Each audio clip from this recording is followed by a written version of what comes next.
President George W. Bush gave a speech in New York City today where he condemned Trumpism without mentioning the president's name. Bigotry seems emboldened.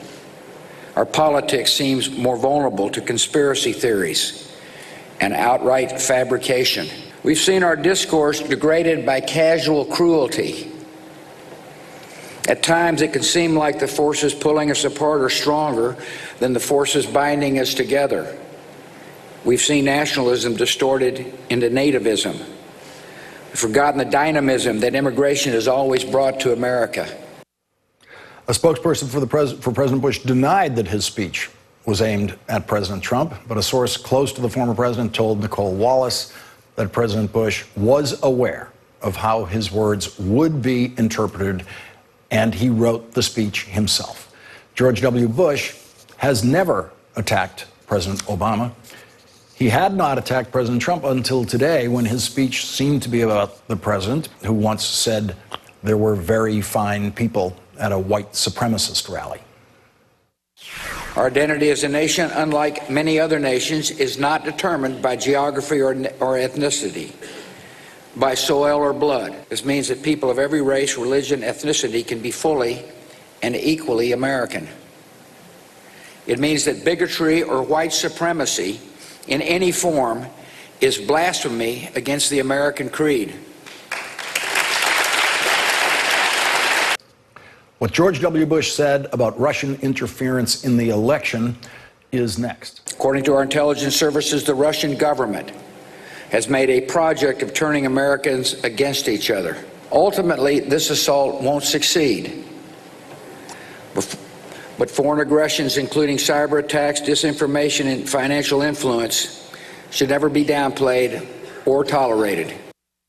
Joining the discussion now, Anna Marie Cox, the host of the podcast With Friends Like These. Also joining us, Charlie Sykes, author of the new book, How the Right Lost Its Mind, and an MSNBC contributor. Anna, so George W. Bush publicly says, puts out the word that it's not about Trump, but he's written it himself, and he knows we're all going to say it's about Trump.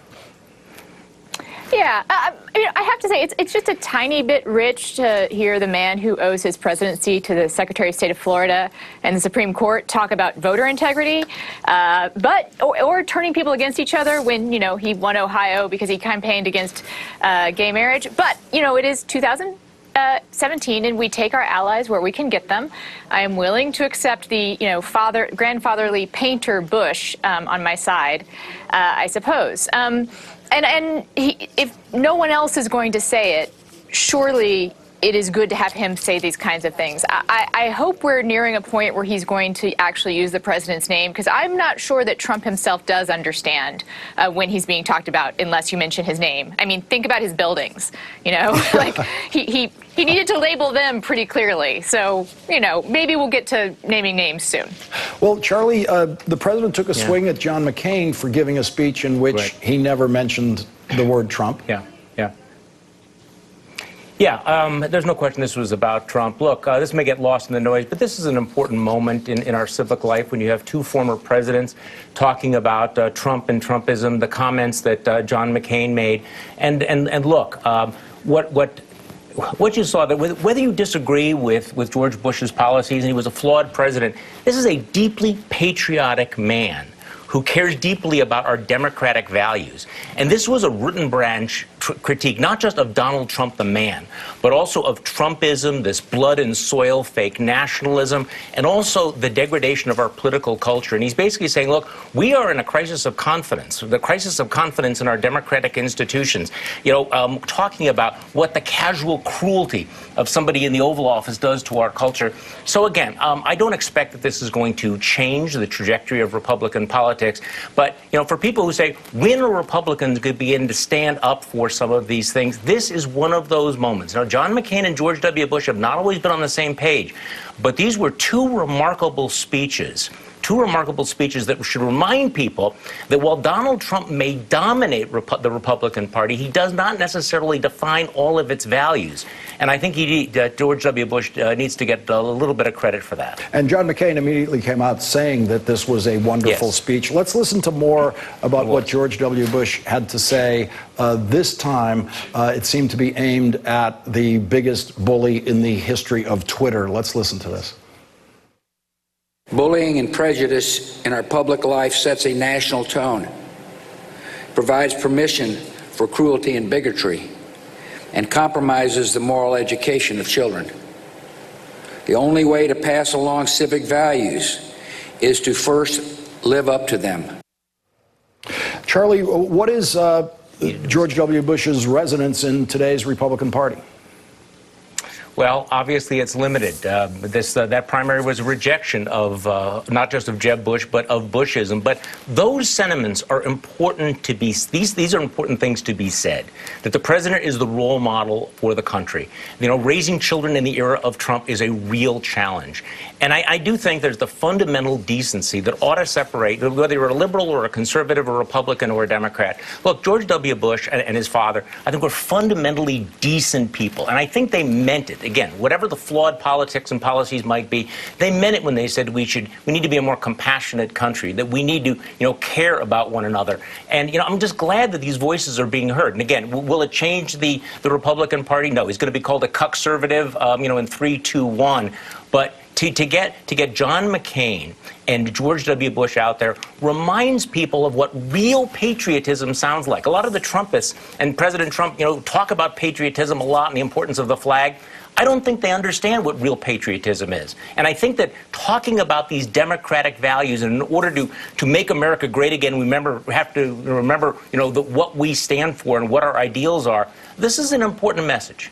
And Anna, I just want to get your reaction to something we talked about a little earlier in the show, and that is John Kelly's nostalgic look back at the 1950s when women were sacred and held sacred in America, and sadly they no longer are.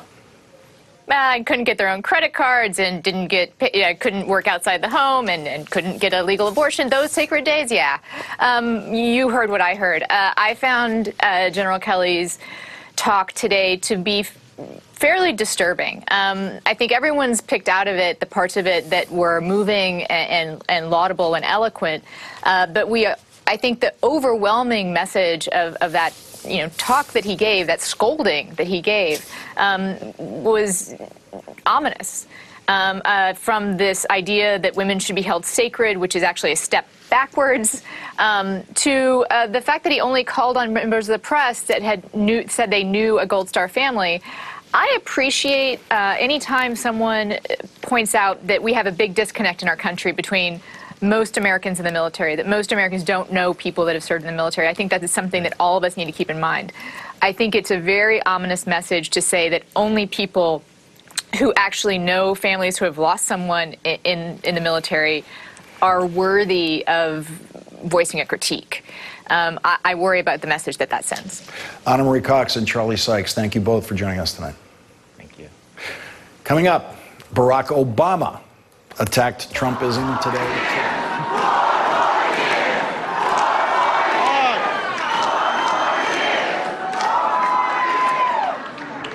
I will refer you both to the Constitution as well as to Michelle Obama to explain why that will not happen. Today, President Obama made his first post-presidential campaign appearance, this time campaigning for the Democratic candidates in New Jersey and Virginia's gubernatorial races. President Obama never mentioned Donald Trump by name, but he did say this. You notice I haven't been commenting a lot on politics lately, but here's one thing I know. If you have to win a campaign by dividing people, you're not going to be able to govern them. You won't be able to unite them later if that's how you start. And here's more of what President Obama had to say. As frustrated as you get, the goodness of America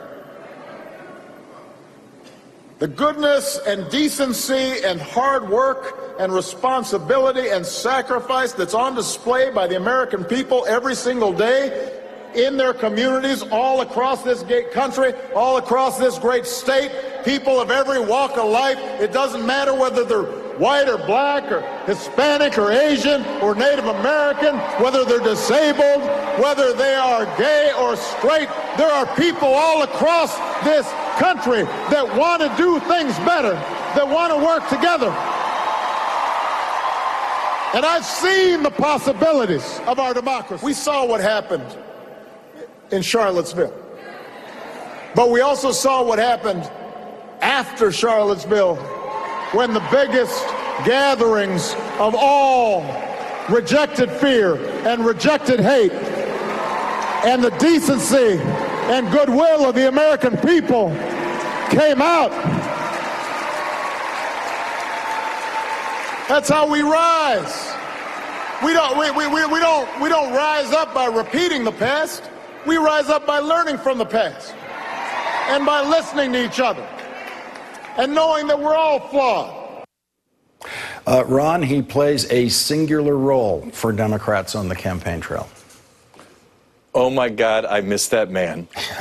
You know, I mean, tomorrow is the 9-month anniversary of Donald Trump taking office, and it's just hard to sometimes even remember that we had a president who appealed to people by talking about the goodness of our country, not by calling people losers and sad. A president who could talk about our history with richness and texture and pulling people together to build a better country, not someone who was devoted to tearing us apart and fanning the flames of division. And I think that to see President Obama out there tonight with this message, I think it's obviously a very effective thing for Ralph Northam, the Democratic candidate in Virginia. His Republican opponent has not invited Donald Trump to campaign down there, no surprise. And it's just a reminder of the kind of president we had 9 months ago.